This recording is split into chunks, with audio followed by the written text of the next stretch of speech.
Բարի երեկո, խոսքի իրավունքում Էդգար Ղազարյանն է, բարի ձեզ, շնորհակալ եմ համեցել եք։ Ես եմ շնորհակալ։ Ստիպված եմ սկսել Գագիկ Ծառուկյանի մասին հարցից, որովհետև ամենակննարկվող թեման երեկվանից այսօր դա է, ինչ անուն ունի Գագիկ Ծառուկյանի հետ երեք կատարվածը։ Դե դա սովորական դասական քաղաքական հետապնդում է, որը տրամաբանական քայլերով Նիկոլ Փաշինյանը իրականացնում է։ Եթե հիշում եք, նախընտրական շրջանում նա վստահություն ուներ, որ ընդդիմադիր որևէ քաղաքական ուժ խորհրդարան չի անցնելու, շեմ չի հաղթահարելու, չէ՞ թե սոցիոլոգիական հարցումների հրապարակում լավագույն դեպքում ասում են ուժեղ Հայաստանը իր շեմը կհաղթահարի, դա էր իրանց կանխատեսում։ Իսկ եթե շեմ չի հաղթահարում, նշանակում է իրավունքի ուժով պիտի մի իշխանական երկու ընդդիմադիր անցնի։ Նո հաշվել էին ուժեղ Հայաստան, Հայաստան դաշինք, այսինքն Բարգավաճ Հայաստանը ոչ մի դեպքում իրանց ծրագրերի մեջ չկար, որ պիտի լինի խորհրդարանում։ Հետո նախընտրական շրջանում տեսան, որ չէ, ոնց որ թե քարոշությունն ենցա գնում, որ իրանք շեմ են հաղթահարելու։ Ինչ արեցին, սկսեցին երկրորդ համարի տեխնազույն ձերբակալել, այդ քարոշությունը, շպիոններ են, չգիտեմ ինչ են, այդ բելարուսական օլիգարխը բանը վարկաբեկելու այդ գործընթացը եւ այլն, տեսան դա չի ազդում։ Եկան, հետո ստեցին ձերբակալությունները, իրանք սկզբից միայն ուժեղ Հայաստանի եւ Հայաստան դաշինքի շտաբերն ու կողմնակիցներն են, չէ՞։ Հետո ստեցին թիրախավորվել նաեւ ԲՀԿ-ին։ Տեսան դա չի ազդում։ Եկան ընտրությունների օրը կենտրոնական դրական հանրաժողովն ասաց, չէ, 4%-ը անցնում է։ 4%-ը անցնում է, նշանակում է 3/5 ԿՊ-ն չի ունենալու, նշանակում է անդիմությունը արդեն շատանում է խորհրդանում։ Դեմն առեք, կենտրոնական ընտրական հանրաժողով դրեցին այդ 4-ը սարքեցին 3.996 չեղարկելով այդ ընտրությունների արդյունքները տեղամասերում եւ այլն, ՍԴ-ով տարան հաստատին, տեսան ճար չկա, բռնին արդեն անցան ձերբակալությունների, այն էլ ինչ ձևերով էլի այդ կադրեր են հրապարակել։ Ես ուզում եմ հասկանամ, ասենք այդ քննչական կոմիտեի պատասխանատ նախ այդ գործողությունը չեք այդ ձևով արել, չէ՞։ Այդ կադրերը ցույց եք անցկացրել։ Կամ մտնում ես մարդուն 70 տարեկան Ապալոն եւ այլն, ասենք իմաստը որն է, չէ՞։ Դու կարող եք ընդամենը, դա էլ կարող լիներ, ծանուցագիր, չէ՞, պոչտայով ուղարկեին,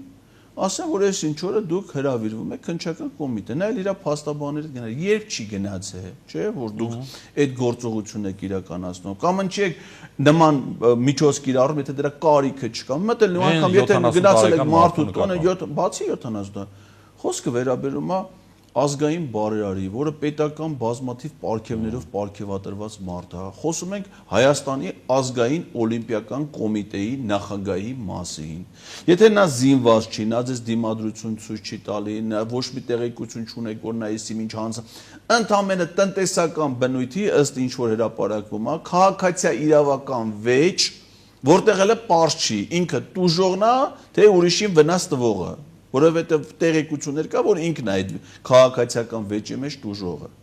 Այդ գործողությունները անելու հետ միասին, մի հատ ուզում եմ իմանամ, իր մյուս բաները, բիզնեսները, մոտ 7000 մարդ են հաշվում իր ընկերություններ, որ հիմա պարտադիր արկադիր այդ պարապորտի են ենթարկել։ Դրա իմաստը որն է։ Կամ ենթադրենք մարդիկ գնացել են մուլտի այդ սպորտ համալիրում, վելնեսում մարզվելու։ Ասեք դրանց բասեյնից հանում եք, որ բասեյնում ինչը խուզարկեք։ Պիտի մտնեք ջրի տակից ինչ-որ բան հանեք, ասեք մարդիկ գնացել են, դրանց չեք նեղություն տալի, Ծաղկաձորի հյուրանոցում հանգստացող մարդուն հյուրանոցից չեք հանում, եթե դրանց սենյակներում Օլիմպիադանում սպորտսմեններ կան օտարազգի սպորտսմեններ, որ եկել են մարզումների, դրանց չէ Հայաստանի ազգային օլիմպիական կոմիտեի գործունեությունը չեք խաթարում։ Լավ ասենք թե հավերը ձեզ ինչ, չգիտեմ, հավ պահամեր, առյուծները կամ չգիտեմ, դրա այդ կենթաների ինչ, խրտվիլակներից ինչ եք ուզում։ Գնացեք, պարզա չէ, որ այս ամեն ինչը ոչ մի իրավական տրամաբանություն, ոչ մի բան չունեն։ Եվ սա դասական քաղաքական հետապնդում է, ընդ որում ինչ ոնց որ ինքը ասել է նախընտրական շրջանում, չէ՞, դա ես ձեզ ասես կանեմ, նես կանեմ, ոնց ասել է, տենց անում են։ Եվ սա ակնհայտ է, որ սա ոչ մի հիմնավորում չունի, եւ սա չափազանց տեսեք մենք արդեն ինչքան քաղբանտեր կան, հաշվարկ արդեն չկա, չէ՞։ Արդեն այնքան սովորական է դառել, որ ասում որ Արմեն Աշոտյանը հանիրավի կալանքի տակ է, Ավետիք Չալաբյանը հանիրավի կալանքի տակ է, ուժեղ Հայաստան դաշինքի падգամավորության տեխնացուներ Դավիթ Ղազինյան կալանքի տակ է, այսինքն այնքան սովորական բան է, ասենք դա դառել, որ այդ հարցերը իսկ մենք չենք էլ քննարկում, էլի դե լույսը բացվել է, պիտի մեկի տանեն։ Մոտավորապես մի քանի հոգու ենք տալիս, այն մնացածինս քիչ ենք թվարկում, որտեվ հաստատ ինչ որ մեկինը կմոռանանք։ Հա, կամ կմոռանանք, կամ այդ ցանգնենք, կամ մեծալ, որ նախ պիտի հիշենք, որ մոռանանք։ Այդքանը կլինի հիշել։ Ուր են կենթանասերներն ու կենթանիների պաշտպանները, ինչ շատ հետաքրքրում է, երբ հայտնի դարձավ, որ Ծառուկյանի էգ առյուծը քնեցնելուց հետո անկել է։ Սատկացրել են էլի անկելը, ասենք դե պարզ է, չէ՞, դա միջամտության հետևանքով է։ Հիմա այդ ամեն ինչը որ չլներ, այդ կենթանին իր վանդակում, որ մնար դրա խոչ չէր սատկելու այդ կենթանին։ Իսկ որ պահին հայտնվել է Տիգրան Ավինյան, բա տեսկել էլի, բա կենթանի որ Գագիկ Ծառուկյանի ենթակայությունից անձի Տիգրան Ավինյանի ենթակայությանը կսատկի, բա ինչ կլինի, հենց գիտակից էլ մտածելուց կսատկեր։ Քնացրել են քնի մեջ ասատկե, բա Տիգրան Ավինյանի ենթակա կազմակերպությունը, որ կենթանու հետ առնչվի, կենթանին կսատկի, բա ինչ կլինի։ Ուր են կենթանասերները, դե շատ իմանամ ուր են։ Միտեղ մի հատ բան չէ, մի հատ ճագար ասատկե, դες կնկարեն կենթան հետները կնկարվեին։ Իսկ հիմա պարզ է, չէ՞, սա ինչ գործողությունների հետևանքով այդ ամեն ինչը եղել։ Ծառուկյանին պատկանող ձեռնարկությունների փակումը դուք էլ նշեցիք, որ տասնյակ հազարավոր մարդկանց անգործ է թողել, բայց ես ինչպես հասկացա որոշ հրապարակումներից այդ մարդկանց մի մասը Փաշինյանին են բարձվում ածային տվել, բայց հիմա դժգոհում են տեղի ունեցածից։ Էս ինչ օրի հասանք մենք, էս ուր հասանք,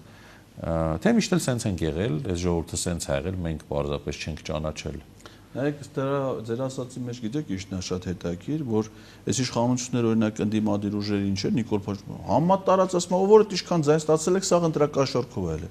Հիմա պարզվում է, որ նույնիսկ Ծառուկյանի ձեռնարկությունում աշխատող ԿՊ Անդրեյ է։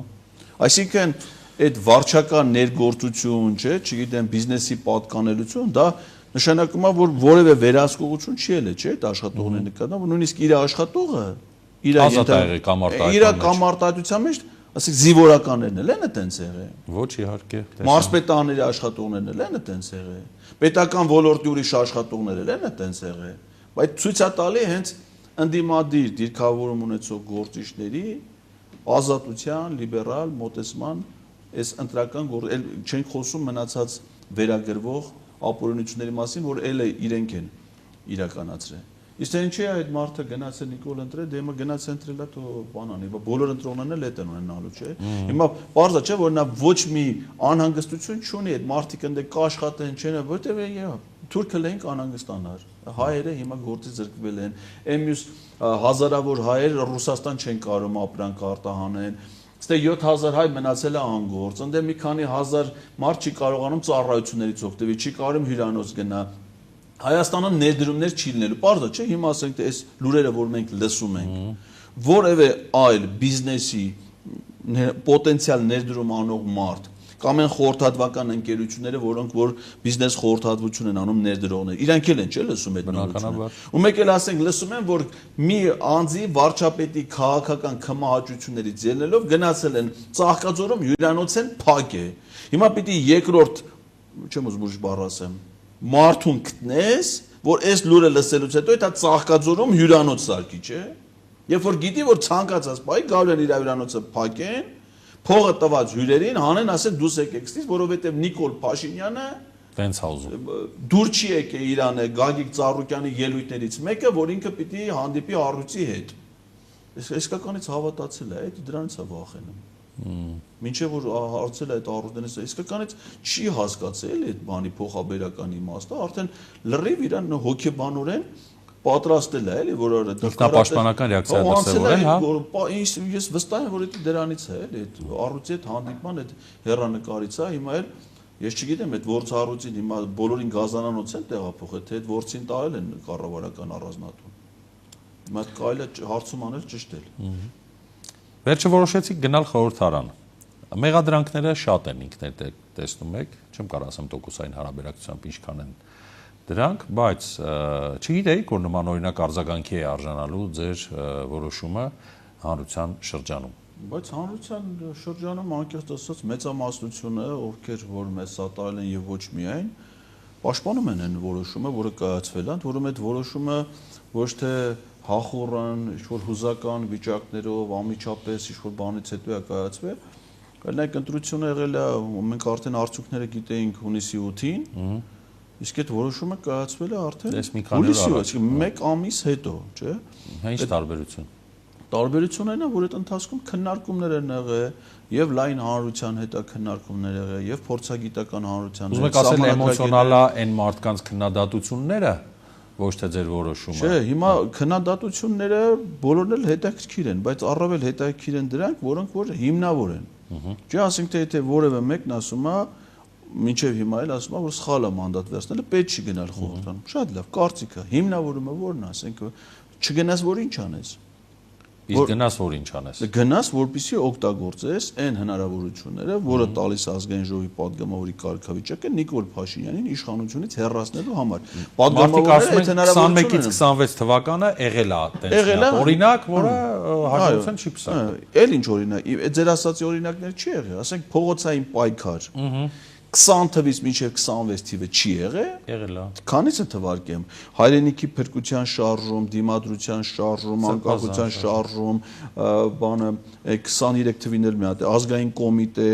սրբազան շարժում, չէ՞, 5 հատ թվարկեցինք, որևէ մեկը հանգեցրել է իշխանության փոփոխության, չէ։ Սենց գոնե Վրաստանում երբ որ ընտրություններից հետո բոլոր ընդդիմադիր գործիչները հրաժարվեցին իրենց մանդատներից, դուրս եկան փողոց, իրանց հետ էլ 400,000 մարդ, այդ թվում Վրաստանի գործող նախագահը, եվրոպական երկրների արտաքին գործերի նախարարները։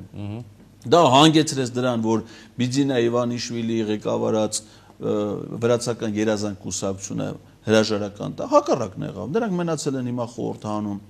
Մենակ 5 տարի նրանց կառավարությանը ոչ մեկ չի կարող մատուցել։ Բայց կողմնակիցները գոնե իրենցից երես չեն թեքել։ Չեք վախենում, որ ասենք օրինակ վաղ ուզենակ փողոց գեներացնել, ձեզնից հիասթափված լինելու պատճառով մարդիկ կարող է ձեր կողքը չհավաքեն։ Գիտեք ինչ, իսկ եթե փողոց գեներացնում ես ու խնդիրը չես լուծում, այդ վաղ մարդիկ ողջևորվում են։ Փողոց գոնե հաջորդ ընտրություններին էլի ձեն կունենայիք առնվազն այնքան որ հիմա նայեք, ամեն ինչ կախված է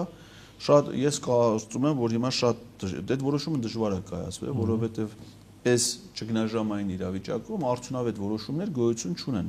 Բոլոր որոշումները դրանք ավելի շատ հետևանքներ են բերելու, քան արդյունքներ են բերելու։ Բայց չվերցնել մանդատները մեր ընկալումներն են, այո, իմ ընկալումներով, դա պայքարից հրաժարվել է։ Մենք պայքարից չենք հրաժարվում։ Մենք հակառակը պայքարի ծանրությունը վերցնում ենք մեր վրա եւ այդ պայքարը փորձելու ենք առաջ տանել։ Եվ այդ դեպքում ինչ ակնկալում եք նոր գումարման ազգային ժողովից, ինչ ակնկալիք ունեք, ինչ ակնկալի ընտրողներ ձեզնից։ Գիտեք ինչ, պետք չի ազգային ժողովը որպես ամբողջություն դիտարկել խմբավորման հետ միասին, որովհետեւ մեր սահմանադրությամբ ինչ ասում է ազգային ժողովի յուրաքանչյուր յուրաքանչյուր առանձին վերցրած падգամավոր ներկայացնում է ողջ ժողովրդին։ Այսինքն եթե հիմա Նարեկ Կարապետյանը դառնում է падգամավոր կամ ես դառնում եմ կամ մեր խմբակցության մյուս ընդհանուր 29 հոգի։ Առանձին վերցրած յուրաքանչյուր մեկը ներկայացնում է ողջ ժողովրդին, նաև այն մարդկանց, ովքեր որ մեզ չեն ընտրել։ Եվ յուրաքանչյուր падգամավոր կաշկանդվածություններ պետքա չունենա եւ գործում է սեփական խղճից ու համոզմունքներից ելնելով։ Շատ լավ։ Հիմա մենք ժողովրդի կողմից մեր տված քվեները, դրանք ոչ միայն ամենամաքուր քվեներն են մարդկանց քաղաքացիական կամքի արտահայտումով, այլ նաև զրկանքներով, դժվարություններով, պայքարով անցած քվեներ են, չէ՞, մարդիկ մեծ փորձություններով են անցել մեր օգտին։ Հիմա ասեք թե հրաժարվել նրանց տված քվեից, ինչա թե ԿՊ-ն իշխանությունը զավթել, նույն մարդկանց իշխանությունը զավթել, դա բացատրություն է։ Հիմա մարդկանց մոտ էլ այն բանը կա, որ կարող է գնաք այնտեղ դուք ձեր քաղաքական ուժը գցվեք, ասենք ինչ որ падգամավորներ հայտնում են, որոնք վերածվեն Գեգամ Նազարյանների, որոնք Բայց ինչի հակառակը չեք մտածում, ասենք պիտի հակառակը ավելի հավանական է, չէ՞։ Հա, որ իշխանությունից պոկվեն գանձը։ Հա, ինչ է, առաջին անգամ ա եղել։ Հիշում եք մի ժամանակ Լևոն Տեր-Պետրոսյանն էր նախագահ, Հանրապետություն խմբակցություն կար, իշխող խմբակցություն էր ամենամեծը։ Մի օրում այնքան մարդ է դուրս եկել այդ խմբակցությունից եւ ստեղծել են Երկրապահ խումբը,